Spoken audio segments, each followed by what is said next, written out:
To the Ukraine, where officials say Russia has launched one of its largest and deadliest attacks in months. Ukraine's president says a series of overnight Russian rocket strikes have killed more than a dozen Ukrainian citizens and left many more trapped under rubble. ABC's Justin Finch joins us now from Washington with the very latest. Justin. Lauren, across Ukraine, an urgent effort to rescue victims and assess damage as military leaders say they're now preparing a counteroffensive to retake territory from Russian control.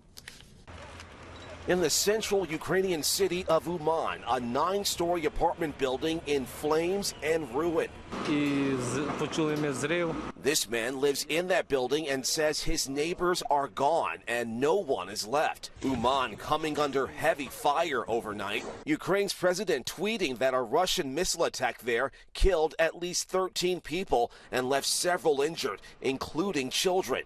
ABC's Ian Panel in Ukraine on the search for survivors. The number of victims has risen throughout the morning, of course, as search and rescue operations continue. The capital city of Kyiv also struck for the first time in more than 50 days, with no injuries initially reported. Ukraine's foreign minister blaming Russia for the wave of early morning air attacks that he says killed innocent Ukrainians in their sleep. Russia saying its strike targeted sites where Ukrainian military reserve units were staying before their deployment. Officials say Russia fired off more than 20 cruise missiles into Ukraine's airspace. In the eastern city of Dnipro, heavy smoke and fire rising from a construction site where Ukraine says Russian missiles struck. Also in Dnipro, a mother and child reported dead and at least 4 others hurt.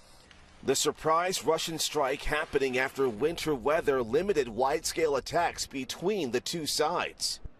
The attack comes one day after Ukraine's president held a call with China's President Xi and Beijing announcing it will send an envoy to Kyiv and other nations to help reach a political settlement to the Ukraine crisis. In Washington,